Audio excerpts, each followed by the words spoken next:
New York city বিশ্ব বাণিজ্যের প্রাণকেন্দ্র, আধুনিক সভ্যতার প্রতীক। এ শহরের নেতৃত্বে এখন এক তরুণ মুসলমান ও ভারতীয় বংশোদ্ভূত রাজনীতিকের হাতে। যদিও নাস্তিকের তকমা তার গায়ে সিলগাল আছে, তবুও মুসলিম ধর্মের অনুসারী হিসেবে জনপ্রিয়তার শীর্ষে। তার নাম জোহরান মামদানি। তাকে ঘিরে এখন শুধু মার্কিন রাজনীতিই নয়, আলোচনার সরব গোটা বিশ্ব।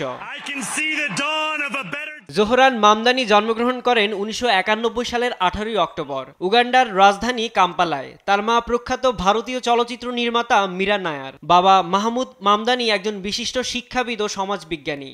মামদানি 7 বছর বয়সে পরিবার সহ নিউ ইয়র্কে পাড়ি জমান। তিনি Bronx High School of Science থেকে পড়াশোনা শেষে আফ্রিকান স্টাডিজে স্নাতক ডিগ্রি অর্জন করেন।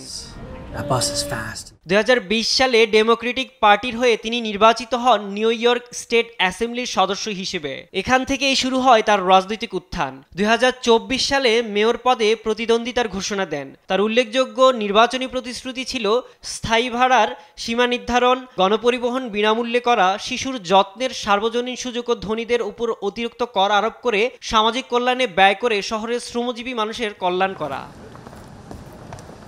জোহরান মামদানি শুধু অভ্যন্তরীণ রাজনীতিতেই নয়, আন্তর্জাতিক ক্ষেত্রেও সরব। তিনি গাজা ইসরায়েলের আগ্রাসন ও গণহত্যার বিরুদ্ধেও সোচ্চার। মেয়র নির্বাচিত হওয়ার আগে তার দাবি ছিল, গাজায় গণহত্যার মূল হোতা ইসরায়েলি প্রধানমন্ত্রী বেনিয়ামিন নেতানিয়াহু নিউ ইয়র্কে এলেই গ্রেপ্তার করা হবে।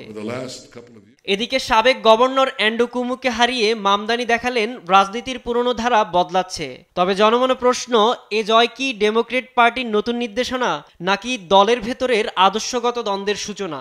জনগণের রাজনীতির ধারা কি ডেমোক্রেটদের ভবিষ্যৎ রূপ বদলাবে, নাকি শুরু করবে এক নতুন মতাদর্শিক লড়াই? এখন সেদিকেই তাকিয়ে আমেরিকা। সাইদুজ্জামান, নিউজ ডেস্ক, দেশ টিভি।